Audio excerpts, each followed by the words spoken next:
Alors bonjour, je me nomme Kwaku Adan Ceci, je suis expert consultant en entrepreneuriat, projet et finance.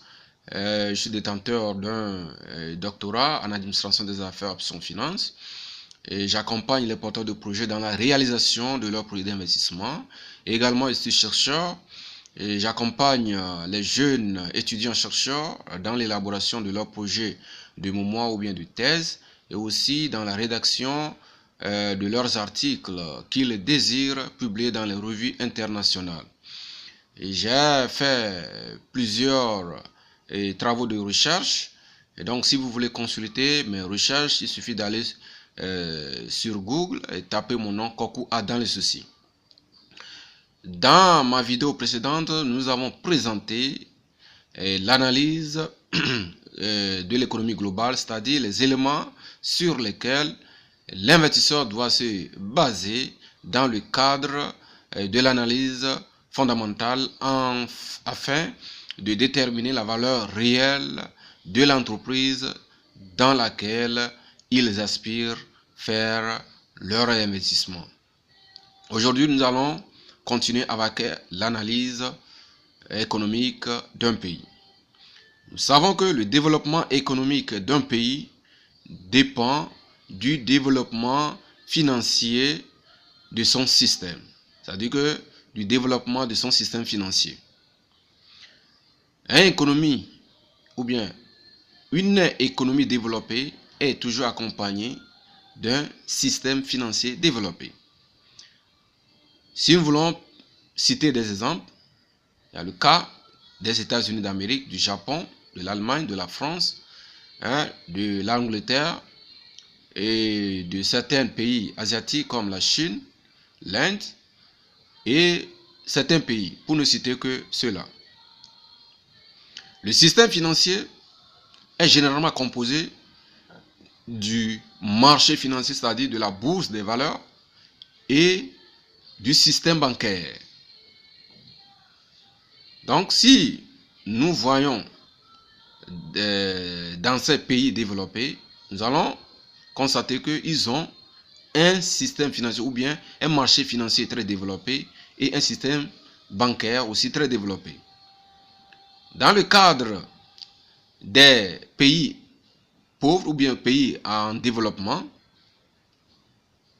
du fait qu'ils n'ont pas un système financier développé, ils se basent sur le système bancaire. Je voudrais donner un exemple. Et cet exemple va découler des pays de l'Union économique monétaire ouest africaine, constitué de 8 pays. Le système financier de l'UEMOA est basé fortement sur le système bancaire ou bien sur le secteur bancaire. Bien qu'il y ait existence d'un marché financier, c'est-à-dire la bourse régionale des valeurs mobilières dont le siège est Abidjan en Côte d'Ivoire, depuis que ce marché financier est institué, il n'y a que seulement une quarantaine d'entreprises qui est cotée sur ce marché, ce qui pose des difficultés de financement des entreprises, surtout des PME, parce que ces entreprises ont besoin des capitaux pour pouvoir financer surtout les projets de développement ou bien les projets à fort potentiel de développement, ce qui pose des problèmes. Donc, dans une autre vidéo, je vais développer le système financier de l'UEMOA. Donc, lorsque un marché financier ou bien le développement d'un marché financier entraîne le niveau élevé de croissance du PIB de ce pays. Et la croissance ou bien l'augmentation du revenu national d'un pays entraîne l'augmentation de la valeur indiciaire de son marché financier. Et la croissance économique, ou bien la performance économique d'un pays, se base sur la prévision de certains indicateurs économiques. Lorsque cette prévision est bien faite, cela va donner un signal positif sur le développement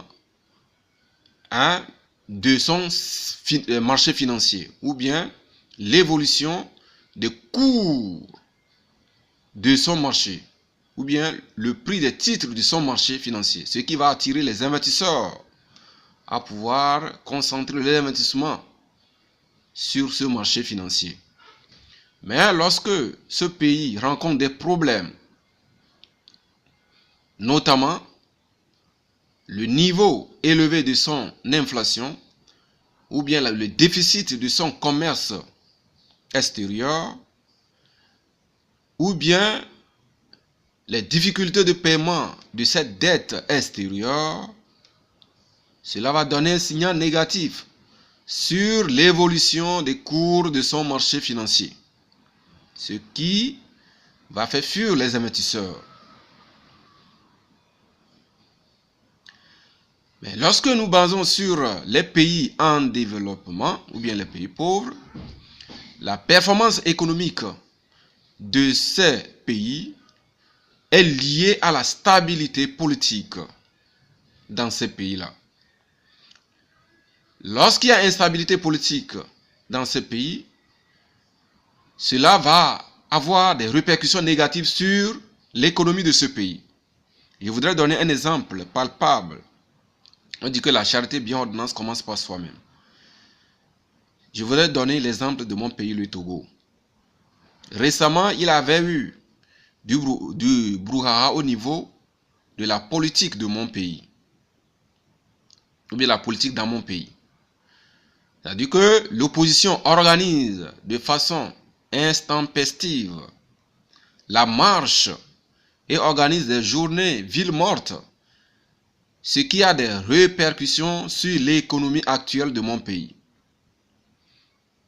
De là, les investisseurs, même certains investisseurs que j'ai rencontrés ici en Turquie qui veulent faire des investissements dans mon pays, ont retenu leur souffle. Ils disent que ils sont en train d'observer la situation politique dans mon pays avant de décider d'investir.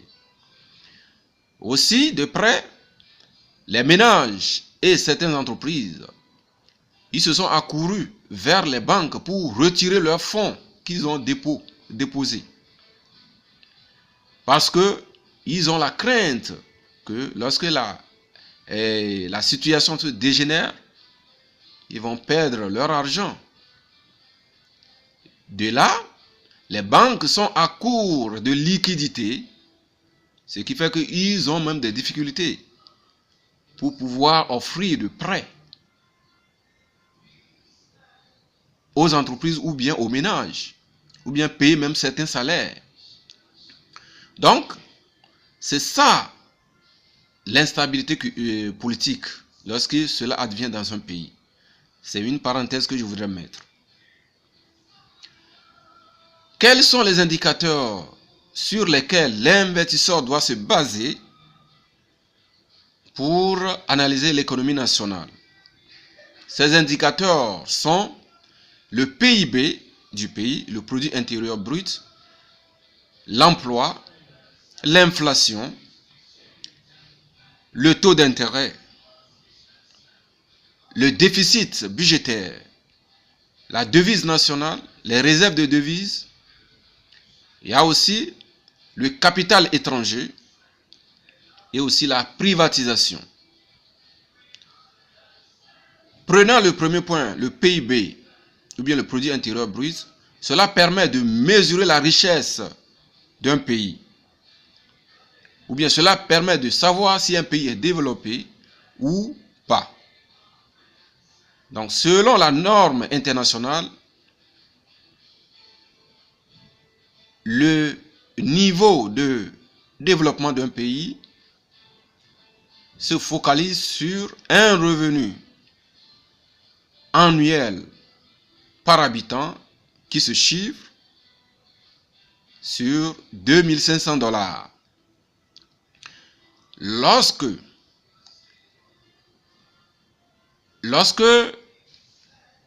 les ventes ou bien le revenu net national d'un pays augmente, cela accélère aussi son PIB.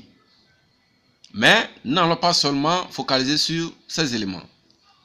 Nous allons aussi toucher du doigt le niveau de la production industrielle de ce pays. Parce que lorsque le niveau de production industrielle de ce pays augmente, cela va entraîner automatiquement l'augmentation de son niveau du PIB, de son PIB. Donc, quand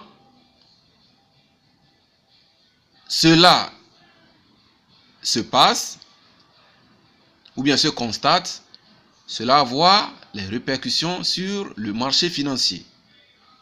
Et la répercussion va être positive.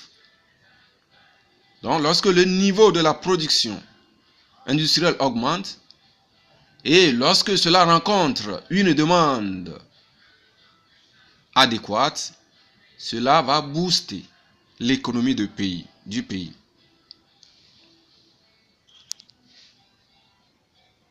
Ok, le deuxième élément, c'est l'emploi.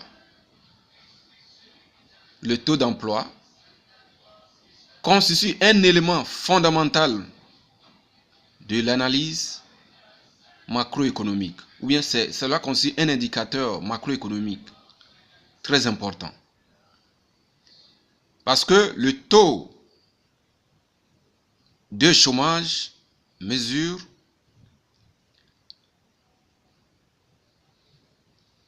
les personnes valides ou bien capables de travailler et qui n'ont pas trouvé d'emploi et qui sont dans le chômage. Donc c'est très important. Lorsque le niveau du taux de chômage est bas, cela va entraîner l'augmentation de la production des biens et du service dans le pays. Donc, l'offre va augmenter. Lorsque l'offre rencontre aussi la demande, on sait les conséquences. Donc, c'est un indicateur très important. Revenons aussi au niveau de l'inflation. L'inflation, c'est l'augmentation du niveau général des prix. Lorsqu'il y a l'augmentation au niveau de la demande des biens et services et que cette demande n'arrive pas à rencontrer l'offre adéquate, c'est en ce moment que le niveau des prix vont commencer par augmenter. Et sur le court terme, l'investissement au niveau dans ce pays va avoir des répercussions négatives au niveau du développement économique de ce pays. Maintenant, lorsque nous touchons le taux d'intérêt, le taux d'intérêt est un indicateur permettant de mesurer la valeur réelle d'une entreprise. La valeur réelle d'une entreprise se base sur la valeur actuelle provenant des cash flows futurs de l'entreprise. Et lorsque le niveau d'intérêt, le niveau du taux d'intérêt est très élevé, cela va réduire les cash flows futurs, donc va diminuer la valeur réelle de l'entreprise. Et aussi, au moment où le taux d'intérêt augmente, dans cette période, les investisseurs ne vont plus emprunter au niveau des banques, ils vont arrêter de faire des emprunts au niveau des banques. Vous voyez les conséquences. Le niveau de la production va baisser. Du même côté, les consommateurs, c'est-à-dire que les ménages, vont arrêter leur consommation au profit de l'épargne dans les titres à revenus fixes. Parce qu'ils vont arrêter la consommation. Et dans certains pays, cette consommation peut lier à l'automobile, à des fournitures de bureaux, des meubles, etc. Et cela est un signal négatif sur le marché financier. Maintenant, nous allons toucher aussi à un autre indicateur, le déficit budgétaire. Le déficit budgétaire est la différence, ou bien c'est le déséquilibre entre les recettes de l'État et les dépenses de l'État. Le déficit budgétaire provient de l'augmentation du taux d'impôt,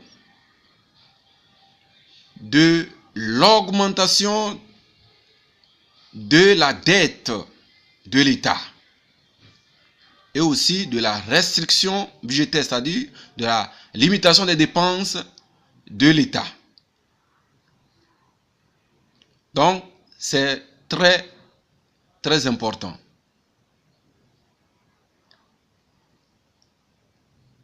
L'augmentation du niveau du taux d'imposition permet de réduire le revenu du secteur privé. Et aussi, l'augmentation du taux d'intérêt permet, comme l'avons souligné d'ailleurs, permet de diminuer ou bien de réduire la valeur des entreprises. Et lorsque l'État réduit ses dépenses, cela va entraîner la diminution des revenus des fonctionnaires de l'État. Donc, leur pouvoir d'achat vont diminuer. Lorsque le pouvoir d'achat diminue, cela veut dire que c'est la demande qui est en train de diminuer. Quand la demande diminue, qu'est-ce qui va advenir? On connaît les conséquences.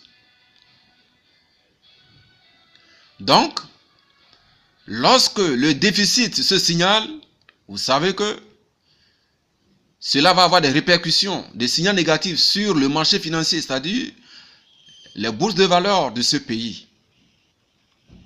Et vous savez que ce déficit, les investisseurs vont apprendre cela à travers la publication, à travers la recherche d'informations.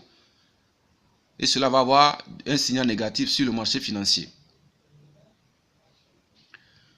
Concernant la devise nationale du pays, nous savons que la devise nationale d'un pays se mesure avec la devise étrangère. Et lorsque la devise nationale s'apprécie, cela permet de faciliter l'importation ou bien les importations de ce pays aux dépens des exportations. C'est-à-dire que les exportations vont être réduites. Et puis, les entreprises exportatrices dans ce pays vont avoir des difficultés d'exporter leurs produits. Ce qui va permettre de déflater le personnel. Bon nombre de personnels vont entrer dans le chômage. Et cela va avoir des répercussions sur la production nationale, ou bien la diminution de la capacité de production, qui aura des conséquences fâcheuses sur l'économie nationale. Donc, c'est très important. Aussi, lorsque la monnaie s'apprécie, cela va entraîner le déficit du commerce ou bien le déficit de la balance commerciale. Et pourquoi pas voir de la balance courante du pays. Donc, l'investisseur doit prendre soin de ces éléments-là. Maintenant, nous revenons au niveau des réserves des devises. C'est aussi très important, les réserves au niveau de la banque centrale. C'est pourquoi les marchés financiers suivent de près l'évolution ou bien la situation de la devise des banques nationales, surtout au niveau de l'analyse des bilans des banques. Ça aussi, c'est très important. Et vous savez que le déficit au niveau de la devise entraîne souvent des crises économiques. Nous pouvons donner un exemple de la crise qui a frappé les pays de l'Asie en 1997. C'était la crise provenait du déficit au niveau des devises étrangères et de la devise nationale. Donc, il faudrait que l'investisseur analyse vraiment cet élément. Lorsque nous prenons le capital étranger aussi est très important dans un pays. Ah oui, l'investissement étranger. Parce que une monnaie nationale n'existe que par le lien de l'investissement des capitaux étrangers dans le pays.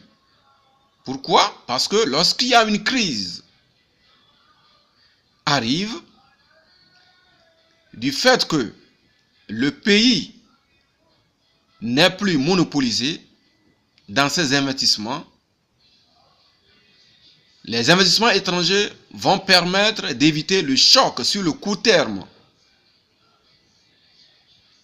Donc, l'investissement étranger ou bien l'investissement du capital étranger est très important dans le pays.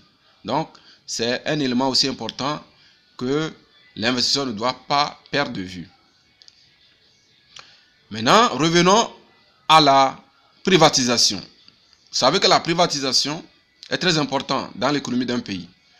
Du moment où les entreprises publiques se gèrent de façon catastrophique, il n'y a pas de la transparence de la gestion et que la performance est catastrophique. C'est-à-dire que la productivité est mauvaise. Et aussi maintenant, même au niveau du budget, il n'y a pas de la clairvoyance au niveau des sources budgétaires dans ces entreprises-là. Mais lorsque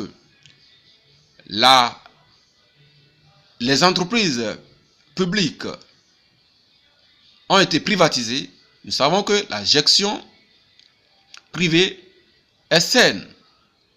Cela renforce la performance. Cela aussi donne une idée claire sur la gestion dans l'entreprise. Oui, dans ces entreprises. Nous allons prendre un exemple palpable. Par exemple, au Togo, dans mon pays, il y a 1 an ou bien 2 ans, les autorités ont confié la gestion de certains hôpitaux publics au privé. Et 1 an ou bien 1 an après, on a constaté qu'il y avait une meilleure gestion. Et la gestion a été efficace. Par rapport à une gestion publique d'alors, ce qui a poussé les autorités maintenant a aussi à confier certains hôpitaux publics de la capitale Lomé au privé, à la gestion privée. Donc c'est un exemple. Il y a aussi d'autres exemples. Donc c'est ces éléments que nous pouvons toucher du doigt. Il y a aussi certains indicateurs qu'il ne faut pas perdre de vue. Il faudra aussi le risque pays. Le risque pays, cela se ressent ou bien cela doit se voir au niveau des rapports des agences de notation de pays. Ces agences sont Standard and Poor's, Moody et Fitch. Ce sont les agences de notation internationale qui notent les pays selon les risques. Aussi, l'investisseur ne doit pas perdre de vue aussi des rapports des institutions financières comme le rapport du Fonds monétaire international et le rapport de la Banque mondiale. Aussi, il ne doit pas perdre de vue le cadre politique et de la bureaucratie dans ce pays. Aussi, il ne doit pas perdre de vue du risque politique. C'est-à-dire que la stabilité politique dans le pays, c'est très important.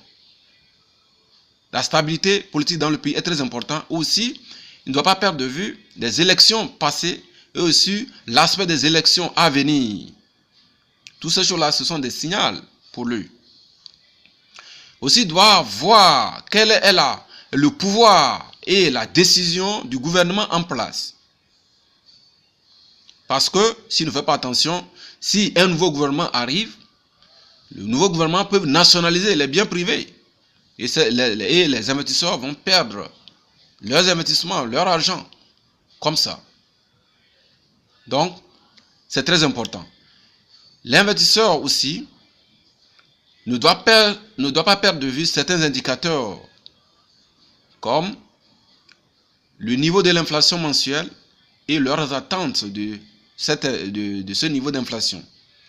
Il ne doit pas aussi perdre de vue quel est le niveau de l'endettement interne et externe dans le pays. Quel est le taux d'endettement du pays? Quel est le niveau d'endettement du pays? C'est très important. Quelle est la stabilité politique?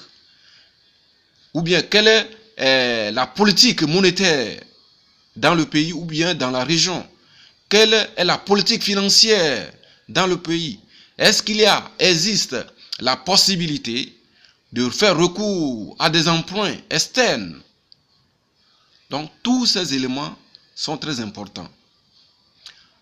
Voilà succinctement les éléments sur lesquels l'investisseur doit se baser dans le cadre de l'analyse des indicateurs de l'économie nationale.